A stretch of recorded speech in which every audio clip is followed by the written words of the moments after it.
Welcome to the Robin Square Podcast. I'm your host, Jenna Washington, and I will be joined by various special guests to talk about how to bridge the gap for neurodivergent students of color through bridge programs and nonprofit organizations. Stick around and enjoy.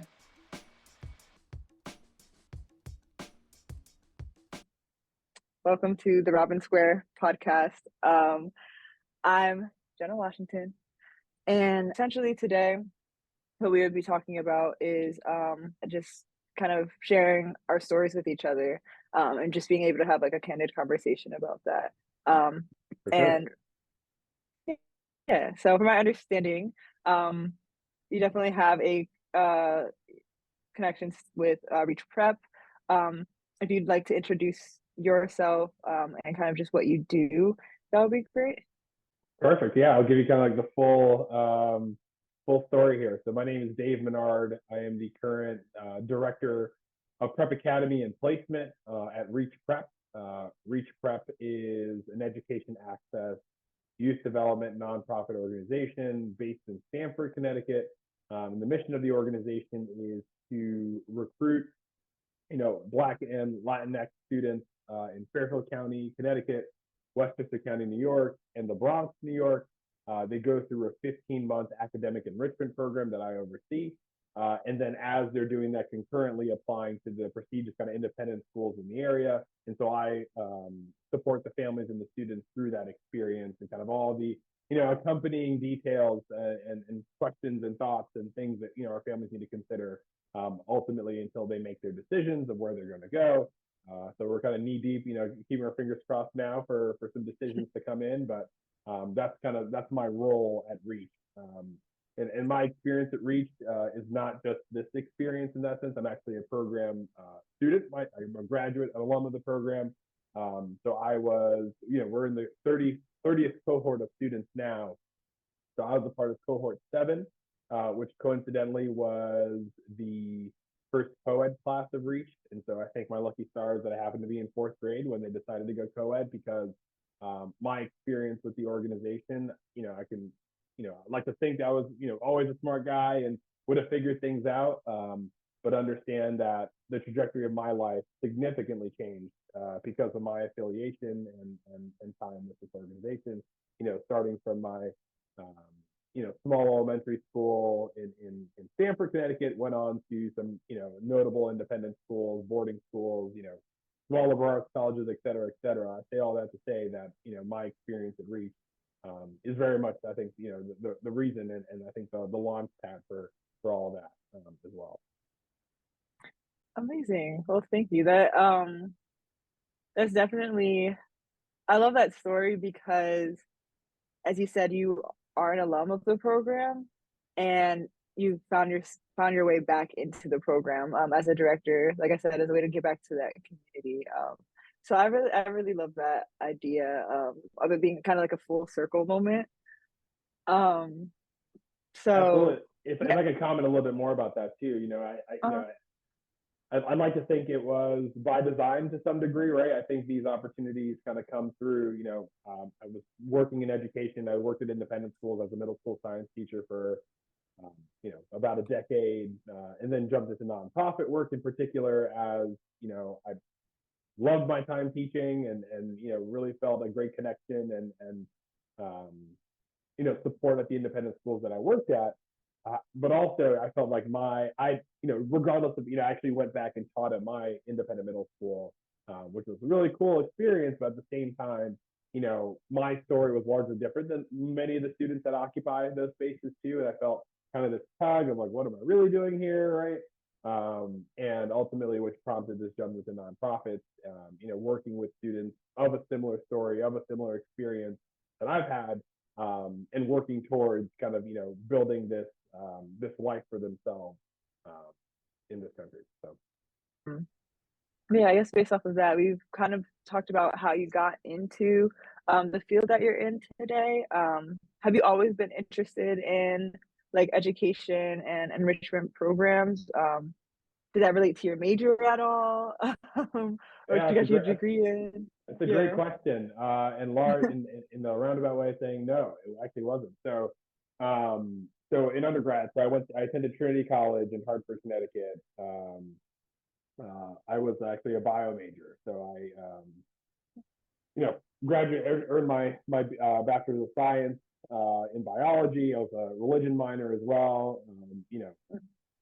Complete thoughts, going to med school, like that was the plan. Like, took my MCAT, went out to the West Coast, like fell in love with schools, and but for me, I felt, especially as a science major, kind of the grind of undergrad. I just needed like a year just to kind of gather myself before ultimately jumping into that pool. And so, thinking about what meaningful, opportunities I could have, right, in that, and have some real world experience before hopping into a major endeavor, right, that's going to take the next, 6 to 8, 9 years of my life, depending on what I specialize in. So I entered education. I applied and became an apprentice teacher at New Canaan Country School in New Canaan, Connecticut. Many of those independent schools have kind of these apprentice teaching or associate teaching programs for folks that are interested in entering education without being like a formal education major, right? And so did that. I mean, I was a fifth grade math teacher. I had played football in college as well, so I was coaching a bit, kind of wearing the many different hats that one wears in independent schools, and just like fell in love with, I think the dynamic of being a teacher, and I think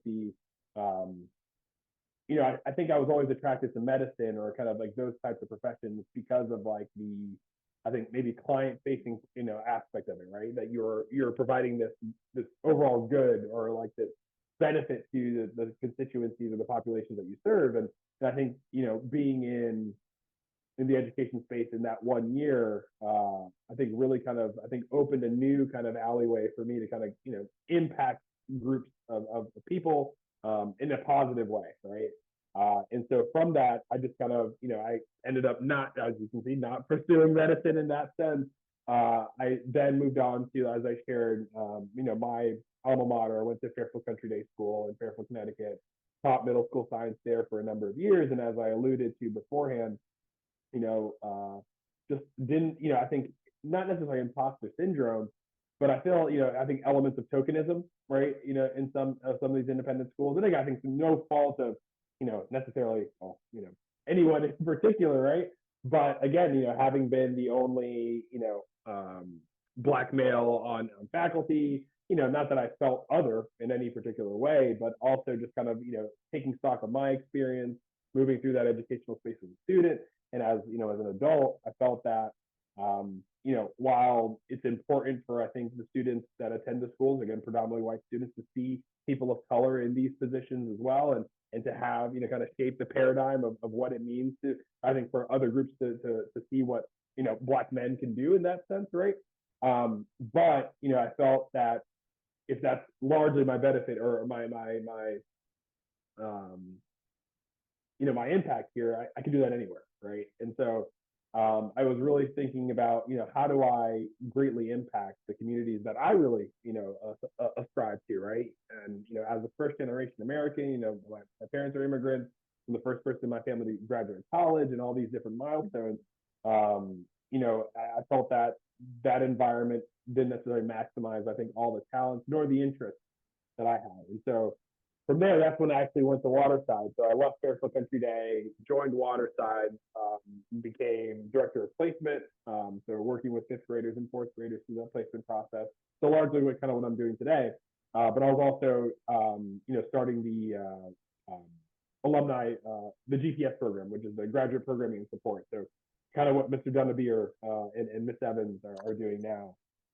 Loved that experience. It was great. Then actually just moved states. I was down in Baltimore after I spent 3 years at Waterside. Then moved down to Baltimore to join actually a nonprofit down there called Bridges Baltimore. And so that was, I think, my first like true foray in like nonprofit work, where we were still, I think we were still had a very strong relationship with an independent school that was down there that essentially provided kind of overhead for us, provided facilities, volunteers, et cetera, kind of this mutually beneficial relationship. But, we were working with roughly, 500, 600 Baltimore City public school students, right? And trying to better the outcome of particularly um, Eastern Baltimore students, public school students in the area. And I think that's where I really kind of fell in love with nonprofits, and like I think the impact and efficacy of a program, and like the change agent like you really can be on the ground for people, right? And whether that's affecting one person, whether that's affecting a class of students, whether that's affecting an entire school building, right? It's I think impact has such a I think it has a ripple effect in that sense, right? Where you help one, that does that one goes on to help out two, and then those two go on to help out however many students in that sense. And so I think being on the ground as the term is like a street level bureaucrat, right? To some degree, that's where I felt like that's where I need to be, right? I need to be working with students of great promise who come from, may not be my exact story, right, but are coming from similar, I think, backgrounds. Because again, I think that's what I know, right, in that sense. And so that's kind of like my in and nonprofits. I was down there for about 7 years, loved it.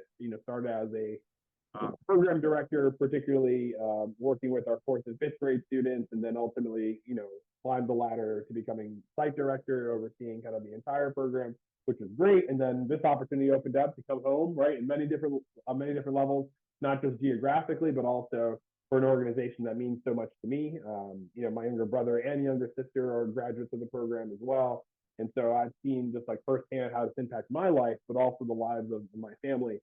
And watching my mom like complete college, kind of, not necessarily because of that, right? But I think there is this level of, I think, confidence that, particularly for the demographic, particularly for our organization, like serving people of color, I think there's like we speak about kind of the imposter syndrome a bit, right? Of do I really belong in these spaces? But I feel like our programs or programs like these, like I think I'd like to think we're doing a whole bunch of things, right? But in the long run, I think we're just more so providing some kind of guideline, right?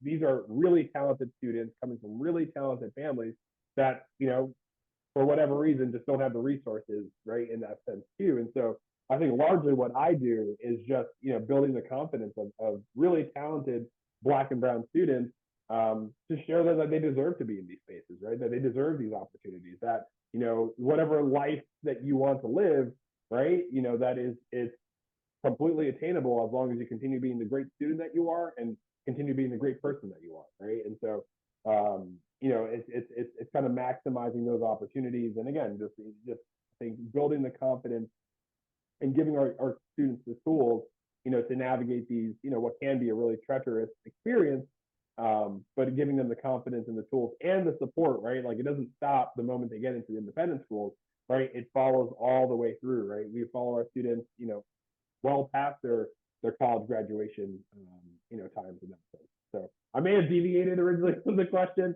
I kind of went on a little rant here, so I hope I'm like in line with the question, but yeah. No, that was perfect.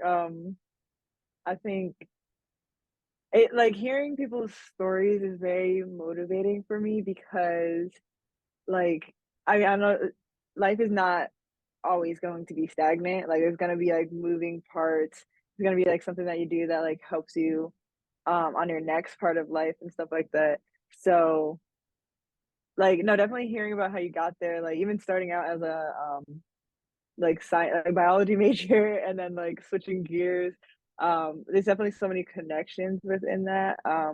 Which I am kind of like I'm definitely starting to I mean I've always valued my connections, but just like focusing on how I maintain those connections, and like I'm able to use them to, help other people like come up with me as well.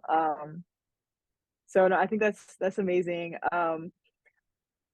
My next question was go I feel like you've definitely hit this like on the head already, but I'm not sure if there's like any more ways you can elaborate. There's like multiple parts to it, but First part is like, how do you view education? Like, what has your own experience been like with that? And that could be like from like the student perspective, like from when you were a student, or like where you are now as an educator. Um, and then after that, kind of like what are the challenges from, I guess, maybe the student perspective of like the education system, and then where you are now, like what are the challenges of being an educator as well? Yeah, those are all great questions. And so let me start with the first one. And just remind me, I just want to get the phrasing correct for the first part. Mm. Yeah. So, how do you view education, and what has your experience in education been like? Nice. Okay, so the view of education, right? And I think about it from like a historical context, right? And especially kind of like in um, kind of historical context of the United States too, right? In that sense, right? Public education, stemmed from this guarantee essentially, right? From the government that we're going to provide this, this education, to students and for whatever reason to live better lives, right? In that sense too. And I think thinking about education too, in terms of education is just that, right? It's an opportunity to better oneself, right? Through active practice, through experience, things of that sort too, right? And I think to talk about education today would be, I think, irresponsible to talk about kind of the history of public education in this country in that sense too, and understanding that public education in this country in particular you know wasn't always and really isn't now still designed in a way that 100% of kids are going to go to college, right? While that might be one measure of success, and I think a measure of success that a lot of institutions use, right? That wasn't, from a historical standpoint, that wasn't the case, right? It was, about a third of students would go on to these like, professions, doctors, lawyers, kind of these advanced degree, professions. The middle third would be, kind of your skilled laborers, right? Your accountants, your X, Y, and Z, this and that. And then you had a contingency that would be like your manual labor, right? And so if you think about it, that's from a historical standpoint, that's how, education or public education in this country, kind of gained its roots. And so unfortunately, like education hasn't largely changed like since then, right? I think despite this kind of like fixation by education about education being this like liberating experience, which it absolutely is, right? But it's still designed in a way to kind of have these outcomes where only a few percent of students will move on to kind of the higher institutions, the middle third, et cetera, right? And so in thinking about kind of the way that's designed, education kind of serves many purposes in that sense too, but it's also, unfortunately, it's geographically bound, right? It's based on your zip code, right? It's all it's kind of intertwined with kind of the economic circumstances of the area too. It's no surprise that some more affluent areas, particularly in like the Northeast, right, have really strong public education systems, right? For because families are paying high taxes on the properties that they have, and ultimately translate to the public schools. And no surprise where areas that are experiencing, I think, larger maybe economic struggles or maybe some other struggles that intertwine with that too, don't have those strong in public schools. And unfortunately, there's a term kind of in education, like these are academic sinkholes essentially, right, across the country. And so kind of I don't want to step too much on my social justice, soapbox for too long. But again, like, I think, there's been constant, I think, calls for education reform, right? And I think, it's needed, right? If we're going to try to better the outcomes of students in this country and whatever that may be, right? However, the architects define that, we have to kind of change the way we think about education in this country, and for it to be this inclusive, to be this like dynamic experience that is really preparing young people to be adults in this world, right? And so, to me, education is, I think, the great equalizer, right? Despite if you are the son or daughter or the child of, the politician, or whether you're the child of the janitor, right? That, here in this country, we're promised that, if you're a good person, you do well in school and you do all the things you're supposed to do, that you will vertically ascend as well. We know that doesn't necessarily always happen. Right? And so it really takes, I think, organizations like us to work in tandem with like the school, kind of formal education kind of spaces to kind of maximize the outcomes of some of those students, because a lot of those students kind of fall within the gap.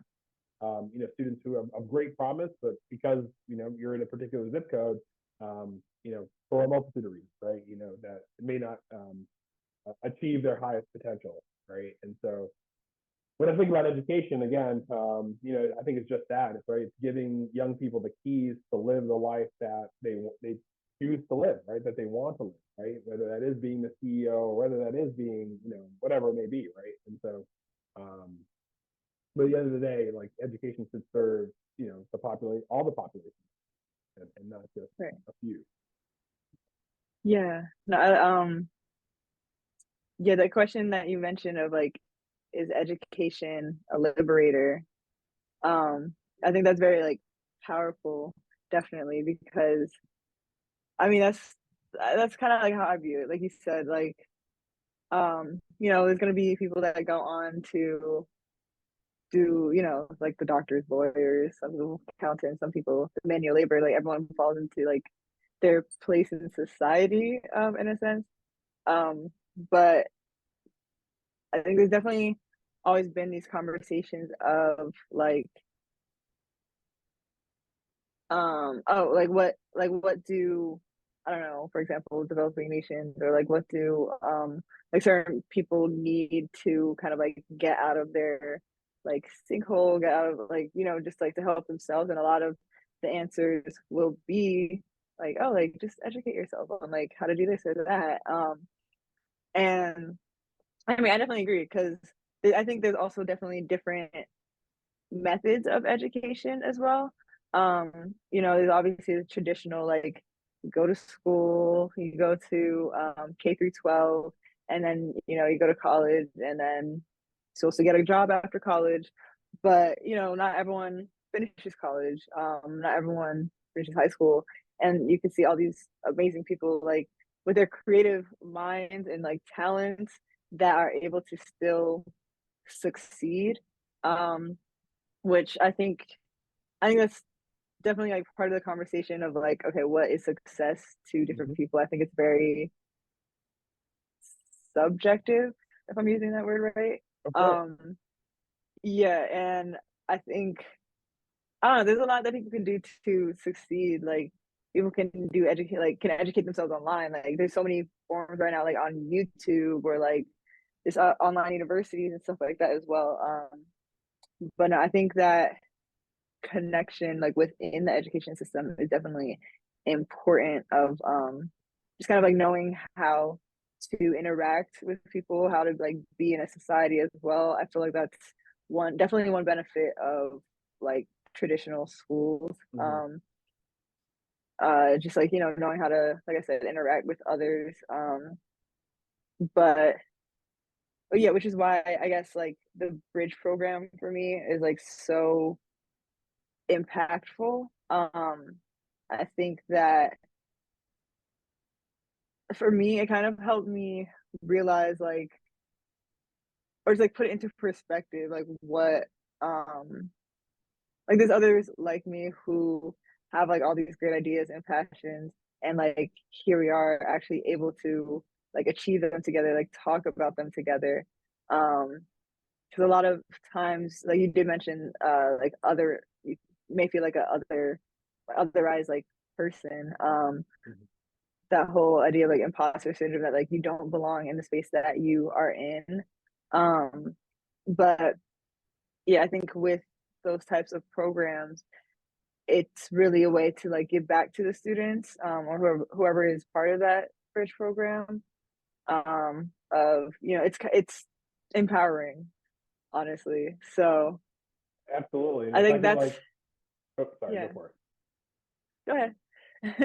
Yeah, no, I would, I think a couple things like stood out to me in what you said, and first and foremost, I think talking about success, right? And I know I don't want to come across as if success is this like single path, right? Because again, especially in the world that we live in now, success is absolutely a relative term, right? I think again, you're saying this subjective term of success, right? Everyone's going to have their own kind of definition in that sense. But I think the way I see success is, I think affording young people the opportunity to build the life that they want to live, right? I think that's as simply as that, right? If you want to be that doctor, yeah, you go ahead and be that doctor, right? If you want to be a small business owner, like absolutely, that's what you want to do, right? I think it's affording young people, I think the opportunity and the resources to be whatever they choose to do in this world, right? And by no means does it have to be through college, right? While my organization and my experience very much, I think, aligns with that path, right? And I think there are great benefits of that pursuit if that's a good experience for you, right? That you can look at all the kind of metrics and data about, you think about, particularly people of color and thinking about success and in that sense too. I also see success as leadership representing the populations that they serve, right? And so that there's equal distribution or kind of appropriate percentage of representation in those spaces as well, right? And so success in that term or success in kind of a purview is a relative term, right? And as long as I feel you are this positively contributing member of society that is whatever it may be, right? I feel like that's the success nonetheless, right? Whether you are the doctor, whether you are the small shop owner, whether you are the janitor, whatever it may be, right? I think as long as you're leading the life that one chooses to live, then that's success, right? So that was kind of the first thing that came to mind. And I'm blanking on the second one, to be honest. But it'll come back to me in a little bit. Thanks for listening, and thank you to our special guest for being part of the Robin Square podcast.